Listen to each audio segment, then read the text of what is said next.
So today we're going for a road trip down to Brighton. Couple of reasons for this. If I stay in the house on my own, I really don't feel good. I go into a total downward spiral.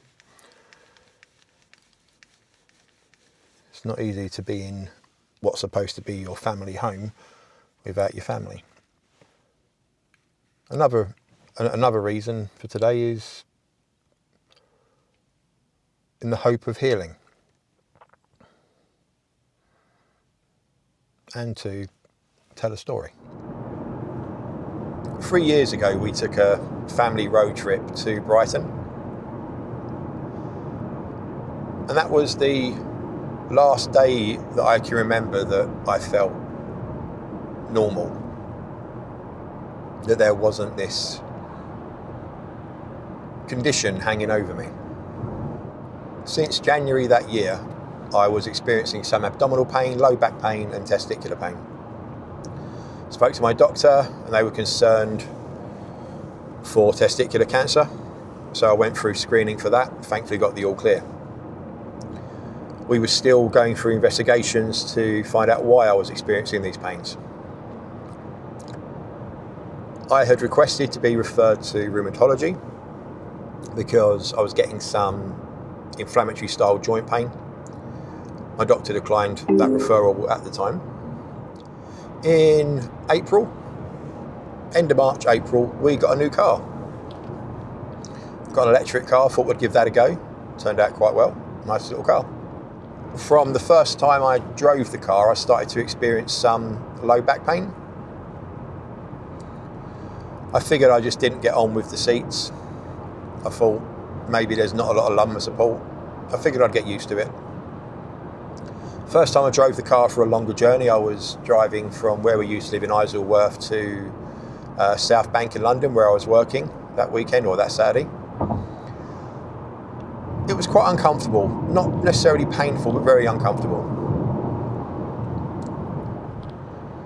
I figured maybe we'd get some lumbar support pillows, see if that would help, because there's not a lot of lumbar support in the seats in the car.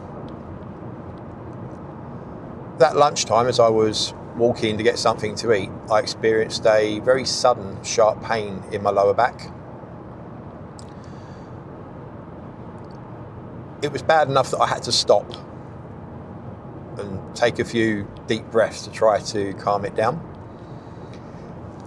I figured at the time it was nothing more than mechanical low back pain.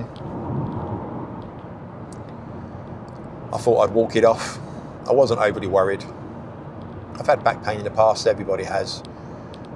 Almost everybody has. I figured it would be okay. I don't really get a lot of back pain. I do an awful lot of core stability training, so back pain isn't genuinely an issue, but I figured maybe that's what it is. I cracked on with work the rest of the day. Didn't feel good, not in the slightest. Drove home, felt very, very bad. Rested up that evening. Just figured it was mechanical low back pain, it would work itself out.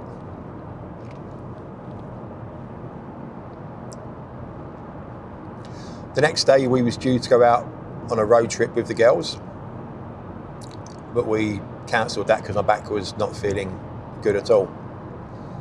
I spent most of that day lying down or curled in a ball. I was in a hell of a lot of pain. At this point I still figured it was just mechanical low back pain. I figured it would pass. By the end of the day it had calmed down somewhat. It was still pretty bad, but it had calmed down a bit. It was a bank holiday weekend, so I figured we'd do the road trip we were planning on doing on the Monday. I wasn't feeling particularly fantastic, but I was determined to have a day out with the girls.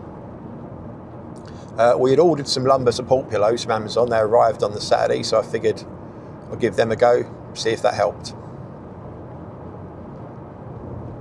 Still convinced it was mechanical low back pain. Still convinced it was probably because of the car. Because we got the car, I was experiencing back pain. Seemed logical. We decided to drive down to Brighton for our first road trip in the new car. Being an electric car, there was some range anxiety. I'd calculated it that Brighton there and back shouldn't be an issue. I figured it would be a good way to judge how the car coped on a road trip, how we got on with the battery, if we needed to stop and charge, if the range estimation was accurate.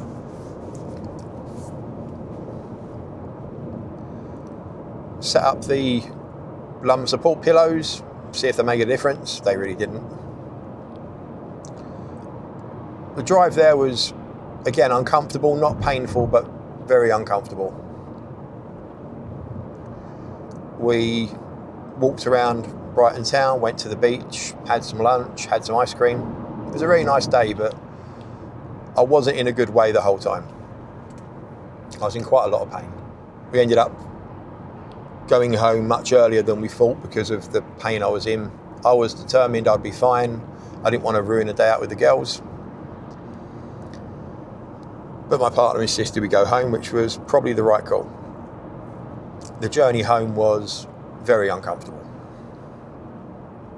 We had to stop a few times so I could get out and move around. We made it home and I just kind of crawled into a ball on the bed. It was the only position I could find that was even sort of comfortable. My partner, who had recently qualified as a massage therapist, gave me a massage. But even gentle touch on my lower back was agony, like really bad. And at that point, I kind of figured something else was going on. It's probably not just mechanical low back pain. There might be something else going on. My partner wanted us to go to hospital. I really didn't. I had a job interview for a senior position where I work now, scheduled for the Tuesday morning. And I figured if we go to hospital, I'd be waiting in the hospital overnight. They might just tell me it's mechanical low back pain and send me home, and it would mean that I missed the interview.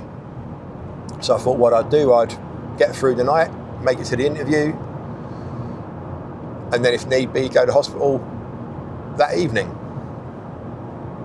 That didn't quite work out. At about 11 that night, I was lying in bed, my partner lying on my back.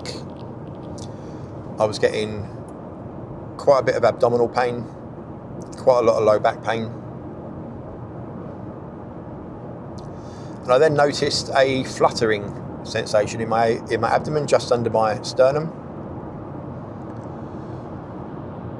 I thought I was imagining it, so I got my partner to put her hand on my abdomen, under my sternum, and she told me she could feel it.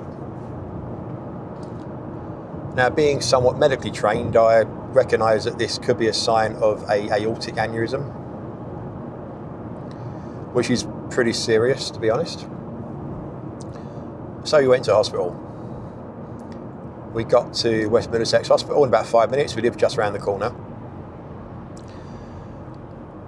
They were also very concerned with the possibility of an aneurysm.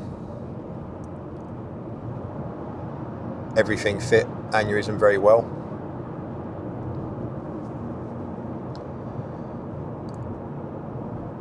I was then rushed to the vascular ward in St Mary's, where they specialise in managing cardiac and vascular situations. I was on the emergency vascular ward for 7 hours, being very closely monitored. They wouldn't let me move at all, even to go to the toilet. It was quite funny. Because of the risk of an aneurysm, they literally wouldn't let me move. I was in the bed, lying on my back, attached to all sorts of machines, monitored really, really closely, in a hell of a lot of abdominal and back pain, in and out of consciousness because of all the drugs I was on. I was then admitted to St Mary's Hospital, where I stayed for a week while they stabilised my current situation and done further investigations. My blood pressure was through the roof. I was in unbelievable pain. They could only really manage the blood pressure and the pain in a hospital environment, and obviously they wanted to do investigations to find out why this was happening. While on the vascular ward, they'd cleared me of an aneurysm, but they'd done some imaging and it did find that there was significant inflammation in some of the arteries that supply your internal organs. The inflammation was probably why my blood pressure was so high, and it was why I was having pain. While I was in the hospital, I was experiencing the sort of pain that you wouldn't wish on anybody. I was in so much pain that I couldn't stop moving. I had to walk around my hospital bed in a little U-turn back and forth. If I stopped, I couldn't bear it. They managed the pain with Oxy and other drugs. Due to the findings of inflammation, they started me on prednisolone. After a few days, that really helped with the pain. It's not a pain medication, but it does bring down the inflammation. The inflammation was causing the pain. Quick pit stop there to change the battery and use the restroom. So while I was in hospital, I was under the care of the vascular team and rheumatology. They'd done all sorts of investigations, imaging, blood tests, examinations, etc. And they had concluded that the reason I was experiencing the pain I was experiencing was because I'd had a form of vasculitis. Vasculitis is inflammation to the vascular system, the blood supply. The particular version or the particular variant I appeared to be suffering from was polyarteritis nodosa, affecting the superior mesenteric artery, which is the main blood vessel that supplies blood to a lot of the internal organs. The inflammation in the artery was restricting blood flow to a lot of my internal organs. That's what was causing the pain in my abdomen, testicles, and lower back. They started treating with prednisolone and discharged me after a couple of days. So I was in there for a week in all, I think just over a week. Fantastic team, looked after me really well. Sent me home with very strong pain medication because I was still experiencing quite a lot of pain. And I think it was quite a high dose of prednisolone. After coming out of hospital, I was off work for another 3 weeks. I was still experiencing quite a lot of pain. They still needed to get my blood pressure normalised. It was still high due to the inflammation, but not so high that it was an immediate concern. There was still risks of further flare-ups, and I just needed time to recover. Also, prednisolone itself causes fatigue, suppresses the immune system. I just needed to get used to the effects of that, so I was written off work for another 3 weeks. When I finally returned to work, they basically put me on light duties. I was working from home a couple of days a week. It was a struggle. The fatigue was pretty bad. The pain was not so bad. It was coming down, but fatigue was pretty bad. I think after 3 months on prednisolone is when they switched me to methotrexate. Now, methotrexate is a drug that I believe they use in chemotherapy. It basically poisons you just enough that the immune system worries about that and stops attacking, in my case, my joints and my vascular system. Downside is it suppresses the immune system, so you get sick really easy, and I did. And it can cause some pretty nasty fatigue, which unfortunately it did. Due to that, I didn't really get a chance to spend any time with my family. We would plan to go out on days out, on road trips, on other things, and quite often I'd have to cancel. Sometimes due to the pain I was still getting, but most of the time just purely due to fatigue. When we did go out to do activities, I had very low energy. I couldn't enjoy myself as much as I wanted to, and I'm pretty certain because of it, my family couldn't enjoy themselves as much as they wanted to.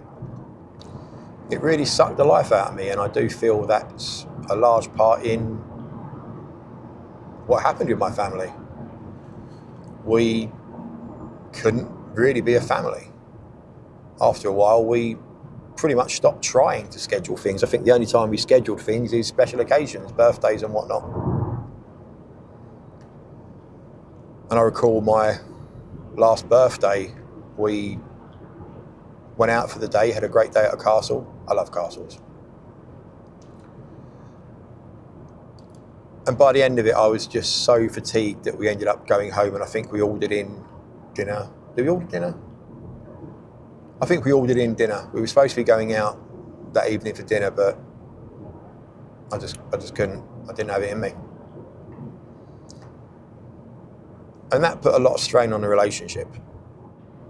When you're in a family, you should be doing family things. I mean, one of the family members can't. Even though people understand, it's not easy. So the road trip we all took to Brighton was really the last sort of normal day we had. It wasn't normal at the end, obviously, but it was the beginning of this situation that I found myself in. For the last, I think, 2 months now, I've been off methotrexate. They took me off it because I was having some symptoms that may have been something else, or it may have been methotrexate related. So I was taken off methotrexate to see how I responded. I've had a couple of little flare-ups of abdominal pain, a little bit of testicular pain, not as bad as, well, until last week, not as bad as it had been. I'd been feeling significantly better. Much less fatigued, much less run down in general.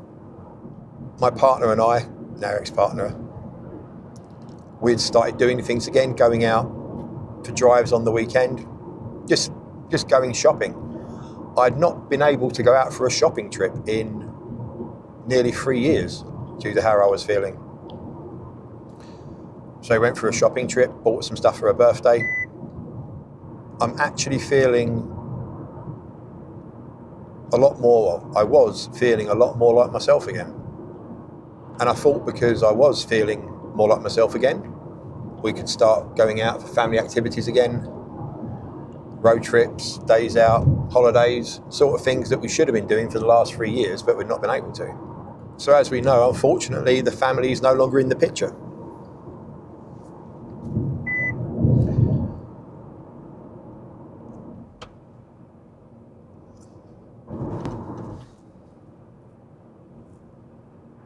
Like I said, now that I'm starting to feel better, hopefully on the road to recovery, I was looking forward to going on road trips and days out and all sorts of adventures with my family. Unfortunately, I ballsed that up. But I figured I'd take this road trip for me. Go back to where it all started, as it were. Although that trip to Brighton wasn't the absolute start of the condition, that started when I started to experience the abdominal and testicular pain. That was the weekend when things really changed. So I'm thinking of this trip as kind of a reset. It was almost 3 years ago now that all happened. It happened over a weekend where we took a road trip to Brighton. So I'm hoping coming back here will be some kind of a healing experience. Not just from the last 3 years of hell at some points,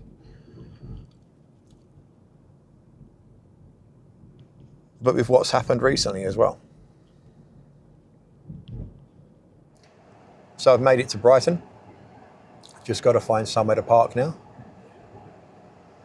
I have very quickly realised that people around here have absolutely no idea what indicators are for.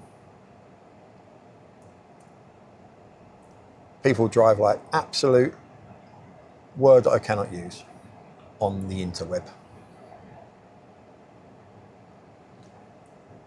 rhymes with runts. So when we were here 3 years ago, it was late April, I believe. It was much sunnier, much less cold. We have a very overcast day today, but we're still going to see what we can see. I need to find some food. The issue with being on Monjaro at the moment is, although I know I do need to eat, I've absolutely no desire to eat. I feel hungry, but I just don't want to eat, and I don't know what I want to eat. I don't particularly fancy anything. And I'm going to need to have something, I just don't know what. We're at a seaside, so there's going to be plenty of fish and chips and stuff, but I really don't fancy that. Might just get a sandwich, if I can find a sandwich place, because I seem to be in an area of Brighton where there's nothing, although I am approaching the seafront.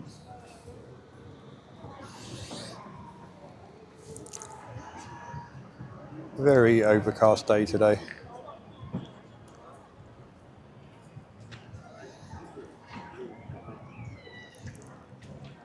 I might try to send the drone up in a bit. The wind has been quite gusty, so I don't know if that's a particularly fantastic idea.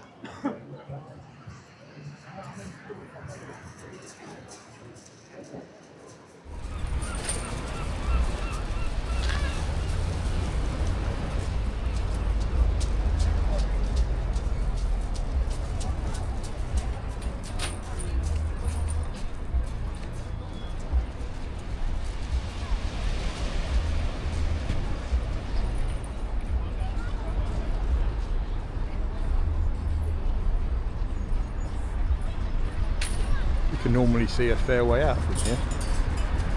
Well, you could last time I was here. So it's a wee bit chilly, to say the least. I guess spring has not sprung. Very busy though, which is nice to see, lots of families.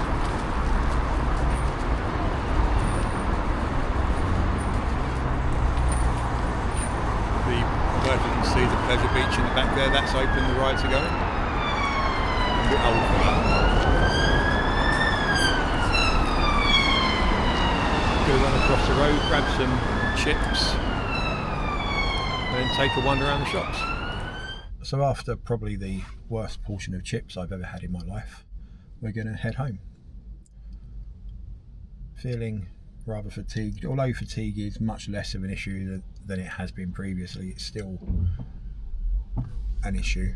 Also, I haven't exactly been sleeping properly, so yeah, gonna head home.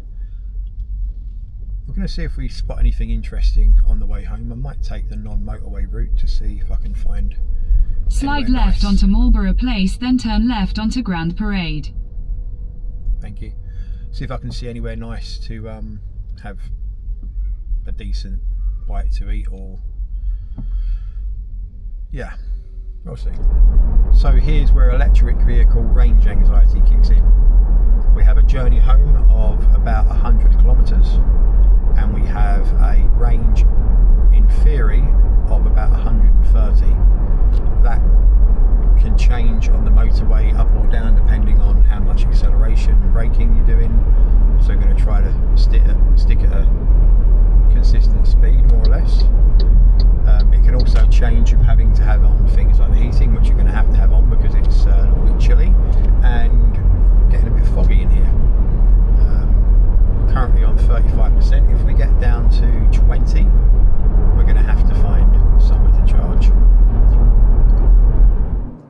So we're probably going to be good on range, but we are going to need to find the services to stop at. Fatigue is a pain in the arse, and it is still a problem despite coming off methotrexate and despite being generally better. I'm just going to need to stop, just rest for a bit, and then carry on. I don't particularly fancy falling asleep on the motorway and taking out somebody else. Generally what I do when I'm feeling fatigued on a journey like this is I'll take the non-motorway route home because that keeps me more lively. So we may, depending on range, we may do that. If we find somewhere to stop that has charging, we will charge up and probably find a non-motorway route to take me home. So we are 25 kilometres, 20 minutes from home. I could try to make it. I think we've got the range, but I am feeling very fatigued right now. I know from other drives I've had where that last sort of 10 minutes has been the one where I've nearly been dozing off. So there's services coming up. I'm going to pull over there, get something with caffeine in it. Probably put a bit of charge in the car just to set my mind at ease. Hopefully they've got EV chargers. I didn't think of that. Most places do now. Now, this place looks freaking huge, so I should imagine it'll have everything. I see chargers and they look like there's some that are free. My partner was always quite fun at services. She would critique them, looking at the quality of the services they've got. Quality of the toilets, very important. Ideally, there would be a Greggs and a KFC and an M&S. I did suggest to her that she should start a YouTube channel where doing road trips and then reviewing services. That would have been quite fun. So the car's had a bit of a charge. I've had a bit of a walk around in the fresh air to recharge. I've got my caffeinated drink. Changed the battery again in the camera.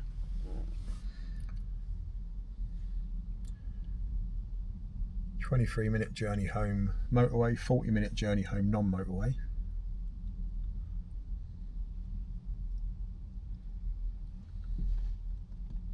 I think I'm going to take the non-motorway route. Made it back home without crashing, which is nice. It's not really home without my family, however. It's just a house that I've got to clear out of.